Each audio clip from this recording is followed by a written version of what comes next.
Bom dia, gente. Bom dia. Hoje é domingo e vamos para mais um capítulo, né, do livro de Levíticos.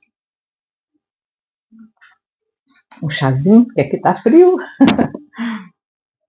É inverno na Inglaterra, né? Mas antes de lermos o capítulo de hoje de Levíticos, eu gostaria de ler um salmo com vocês. Os salmos eram cantados, não eram falados. Mas como eu não sei a música que era entoada, né, com esse cântico aqui, gente, olha que coisa linda. Ao diretor de música dos filhos de Coré, que eram os levitas cantores, segundo Alamote, uma canção. Olha a canção. Olha a diferença das nossas músicas de hoje que andam por aí. Deus é o nosso refúgio e fortaleza. Você imagina isso cantado, gente? Imagina Jesus cantando isso,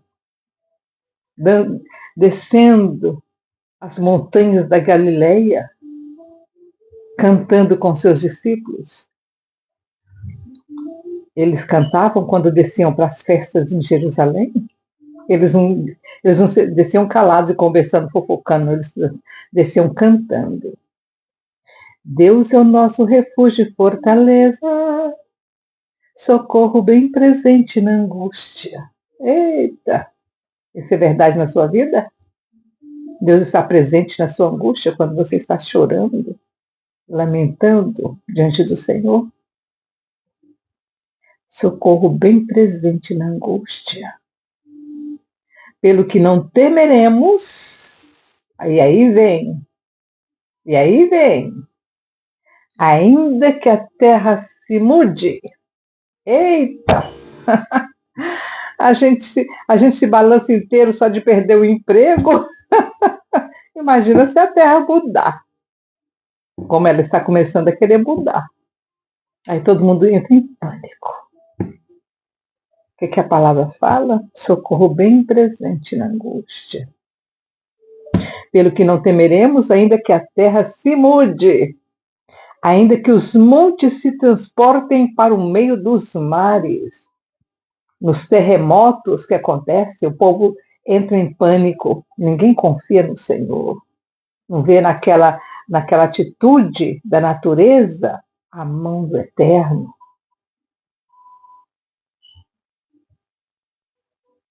Viver a palavra, gente. É isso aqui. É isso aqui.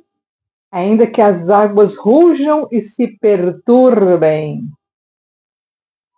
nos tsunamis da vida, o povo sai correndo, morrendo de medo. E chora e grita. Ainda que os montes se abalem pela sua braveza, os vulcões da vida. Há um rio, há um rio cujas correntes alegram a cidade de Deus, o santuário das moradas do Altíssimo.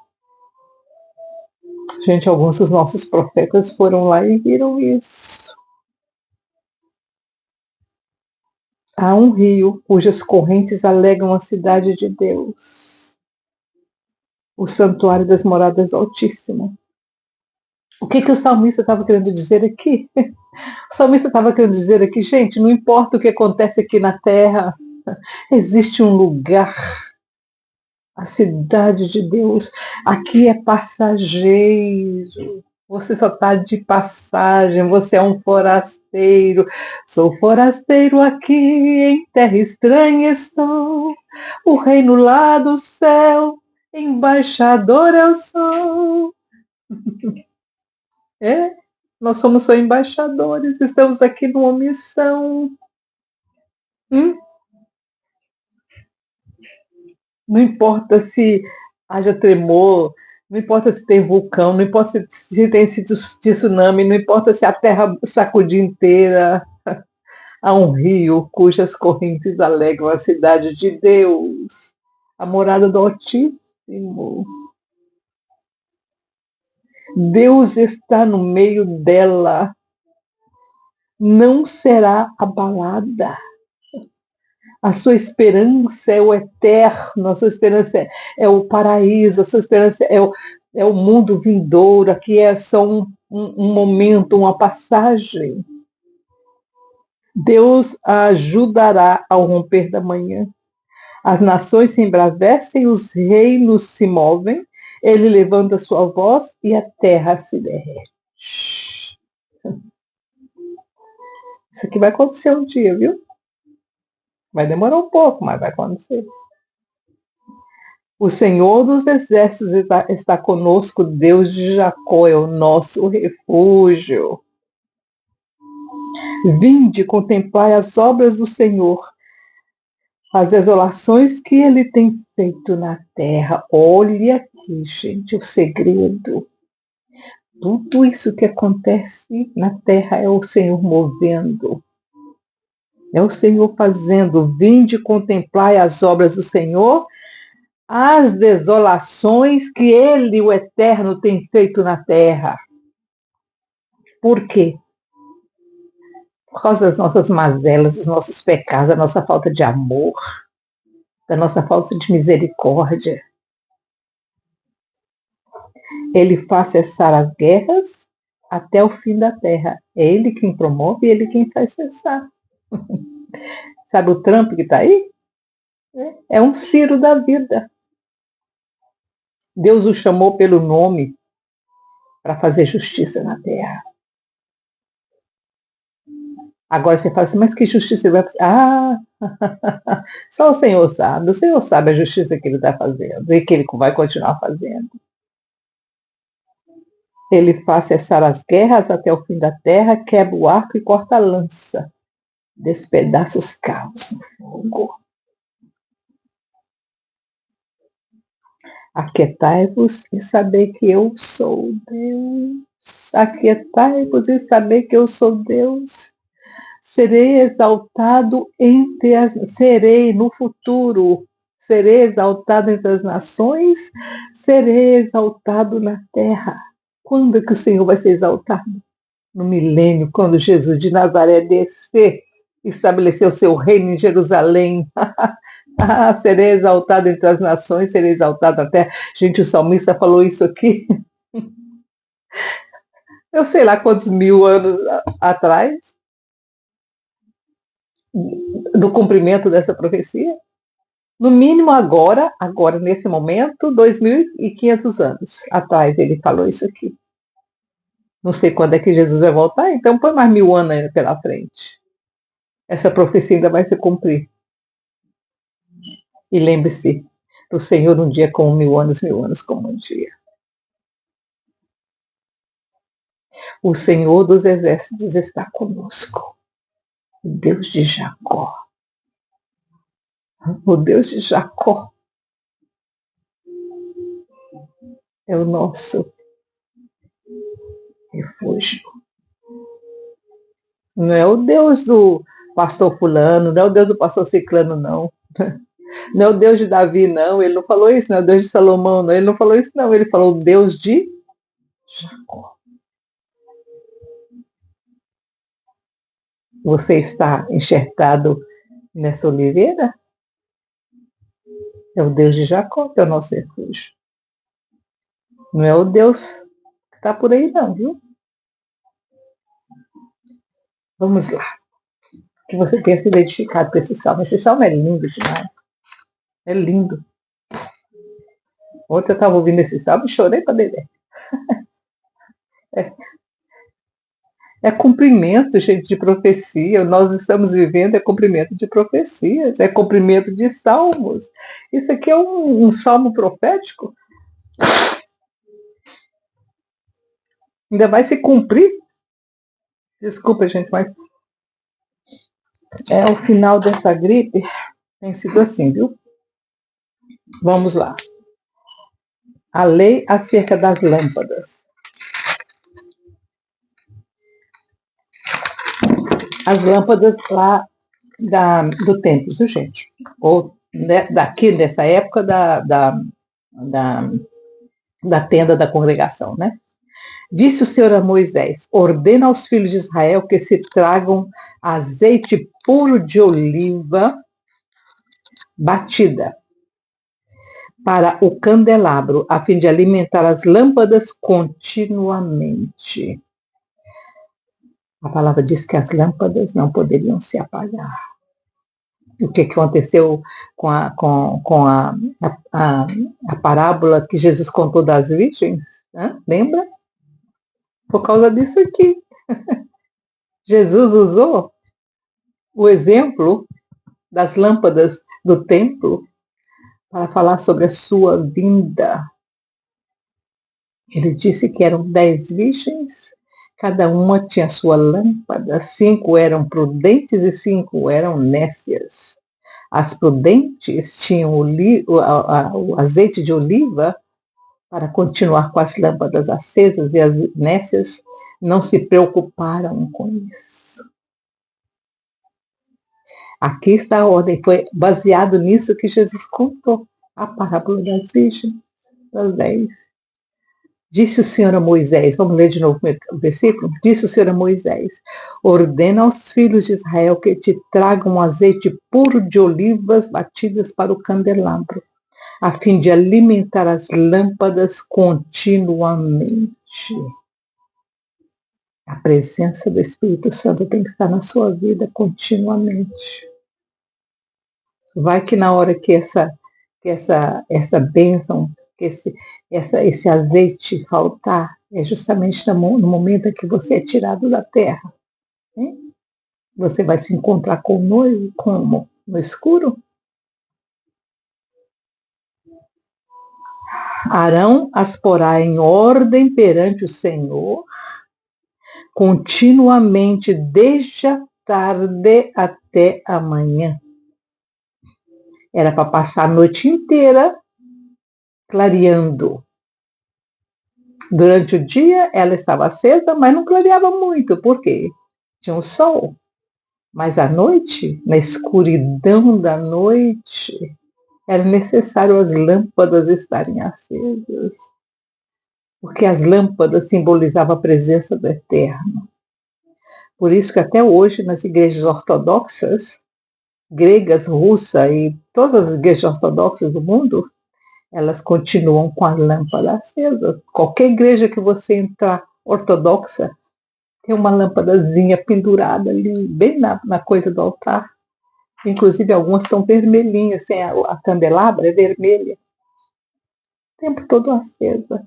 A coisa mais gostosa de entrar numa igreja ortodoxa, porque as igrejas ortodoxas, elas não fecham as portas na Grécia, nesses países, né?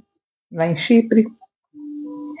Às vezes, no meio da noite, eu gosto de orar. Eu abro a porta daquela pequenina igreja, tem a lâmpadazinha acesa. Ai, gente, vocês não imaginam o calor que vem quando você olha aquela lâmpada acesa dentro da igreja. Tudo escuro, mas aquela lâmpadazinha acesa. É a luminária do Eterno, dizendo: eu estou presente na sua vida em qualquer momento. Entendeu? Eu gosto de entrar numa igreja ortodoxa e ver aquela lâmpadazinha acesa. Ela me faz lembrar da presença do Eterno na nossa vida continuamente, mesmo no escuro, no momento mais difícil, o Senhor está lá.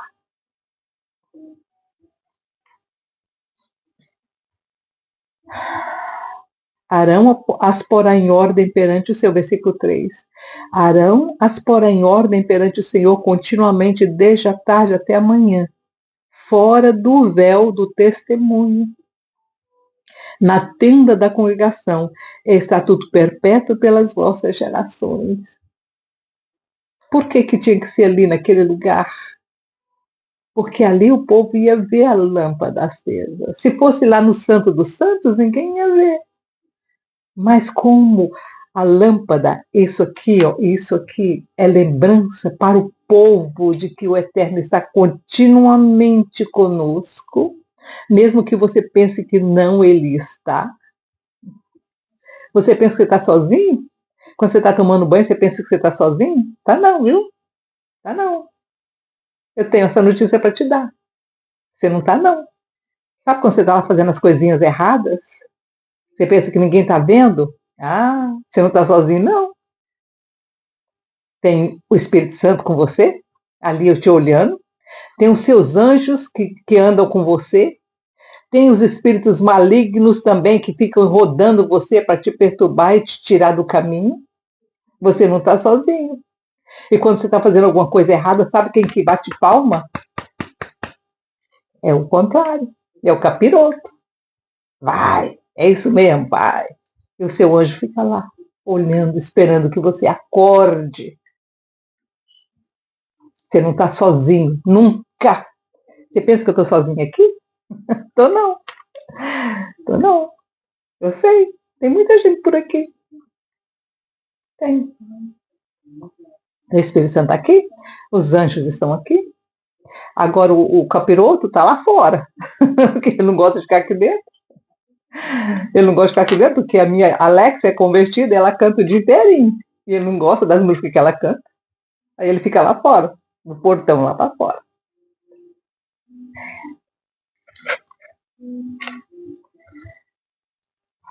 Sobre o castiçal, versículo 4, sobre o castiçal de ouro puro, porá em ordem as lâmpadas perante o Senhor continuamente. Hoje, esse candelabro aqui não é acesa, porque não tem o tempo. Essa aqui não pode ser acesa. Não posso colocar lâmpada nem vela nela, porque nós não temos o templo. Essa aqui a gente pode, porque ela é só um memorial de comemoração. Mas essa aqui não. Não. Quando o templo estiver lá, aí a gente vai poder acender ela. Talvez não seja para mim.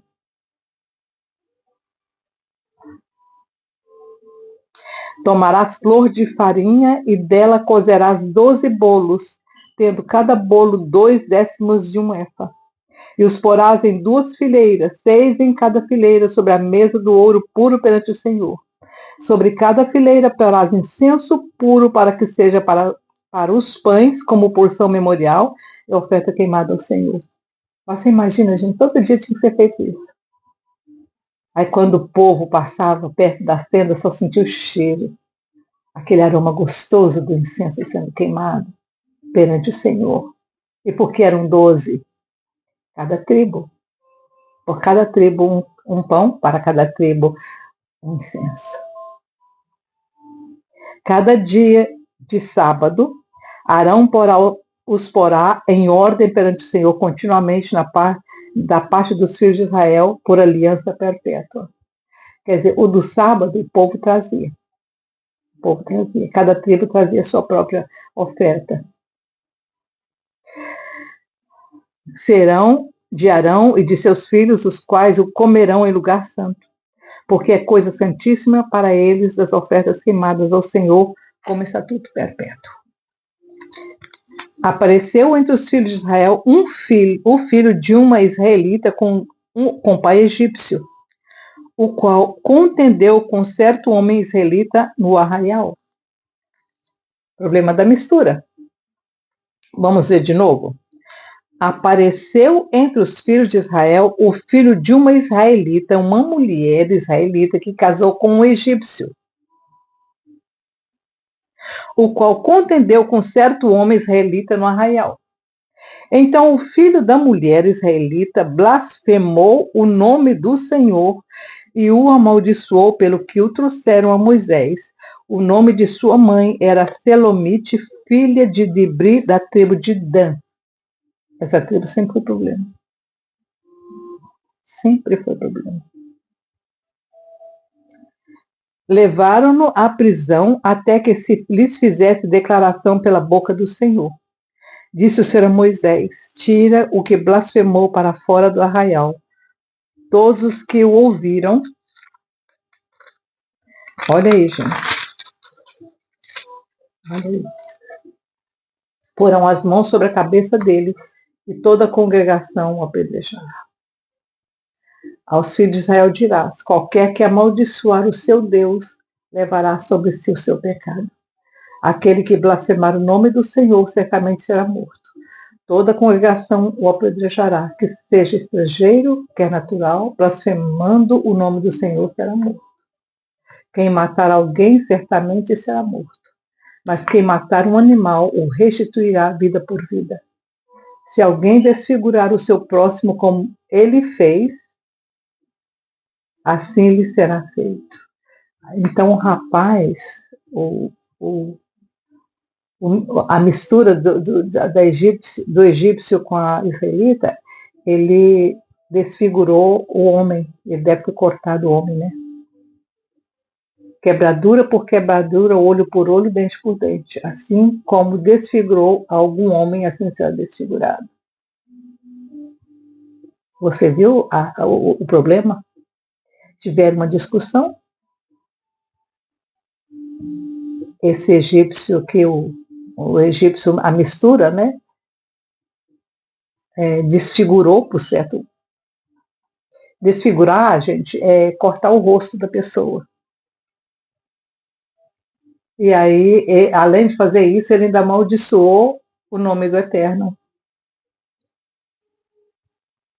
Quem matar um animal restituí-lo-á, mas quem matar um homem será morto. Uma mesma lei tereis tanto para o estrangeiro como para o natural. Eu sou o Senhor vosso Deus. Disse Moisés aos filhos de Israel que levassem o que tinha blasfemado para fora do arraial e o apedrejassem. Os filhos de Israel fizeram como o Senhor ordenara a Moisés. Pena de morte em Israel, né? Eles tinham pena de morte. Hoje eles não têm pena de morte, mas estão pensando em trazer pena de morte de novo, por causa dos absurdos que têm acontecido em Israel. Bom, o que nós podemos tirar dessa lição? Hoje, não existe mais esse tipo de penalidade. Em alguns países, em outros ainda tem penalidade de morte, né? Mas a maioria dos países hoje não tem essa penalidade tão radical, né? Por que tinha que ser assim nessa época? Gente, o mundo dessa época, vocês não queiram nem imaginar. Era cruel. Os israelitas, como todos os outros povos da época, eles eram muito bravos. Era realmente dente por dente, olho por olho. Naquela época era pau, pau, pedra, pedra. Eles ainda estavam refinados pela evolução cultural, ainda não existia nada disso. O povo não sabia ler, não sabia escrever, só sabia ler e escrever os maiorais, as cabeças, os mais ricos. O povão não sabia nada, não sabia ler, não sabia escrever, vivia do pão e da água, daquela rotina do dia a dia, de levantar de manhã, trabalhar o dia inteiro, depois dormir. Eles levantavam com o raiar do sol e dormia quando o sol se punha, porque não tinha eletricidade, não tinha nada disso. Escurecia e era dormir, igual galinha hoje, igual passarinho. Era essa a vida deles. Quando o Senhor falou para deixar a lâmpada acesa a noite toda, era por causa disso, porque não existia, não tinha luminárias. Agora você imagina aquele deserto imenso, o povo acampado, no escuro, só tinha luz à noite quando tinha lua cheia. Do contrário, era breu. Então a lâmpada acesa continuamente no tabernáculo era. Você imagina você acordar no meio da noite ali, numa tenda daquela, sair do lado de fora e ver aquela lâmpada acesa. Aí você ficava tranquilo, a presença do Senhor está aqui. Então, blasfemar contra aquela lâmpada acesa, que significava o eterno, para eles Gente, não tem como, tinha que morrer mesmo. Como é que você vai blasfemar contra uma coisa que está nos protegendo? Que é a única proteção que nós temos nesse deserto imenso, com inimigos rodeando o tempo todo. Vocês imaginam? Então, a realidade daquela época era assim. Você pensa que hoje está difícil? Imagina essa época. Hoje nós temos a luz aqui, olha que claridade linda. É inverno, é escuro, está tudo breu lá fora. Ontem à noite, quando eu abri, antes de dormir, que eu abri a cortina para olhar do lado de fora como é que estava, tava, as nuvens desceu tudinho, sabe? Tava, como é que fala isso em português? É quando fica... esqueci, gente. Aqui chama fog. Quando a nuvem desce, você não enxerga nada. Eu esqueci o nome. Aí ontem à noite, quando eu abri, eu vi, falei... Dava para enxergar só os pontinhos de luz assim, ó, mas luz mesmo você não enxergava não, só enxergava a claridade, né? No meio daquele fog todo. Eu esqueci o nome em português, gente. Não é nublado não, né? Nublado é o céu. Eu não sei, mas é. Então, você imagina uma luz. Coisa mais linda que eu acho é quando eu estou andando de avião, que olho para baixo, à noite, né? Quando é à noite, ver aqueles pontinhos, parece o céu cheio de estrela, né? Hoje nós temos isso. Mas naquela época, se você olhasse para a Terra, você não ia enxergar nada. Não tinha nada. Não tinha nada. Um vulcão aqui, outro lá. Era a única coisa que brilhava na noite, quando os vulcões explodiam. A Terra era escura. Hoje nós temos um pouquinho de claridade. Então, que vocês tenham um bom domingo, que vocês absorvam os estudos que nós estamos fazendo. Se você gosta dos nossos vídeos, das nossas explanações, compartilhe os vídeos, né? Dê o seu like se você gostar do que nós estamos falando. Eu espero que no próximo isso aqui já tenha melhorado mais. Já sarou, mas agora vai ficar marcado, vai ficar assim por muito tempo, gente, porque até a pele refazer novamente, né? Mas é isso aí. Fiquem com Deus, tenham um bom dia. Tchau, tchau.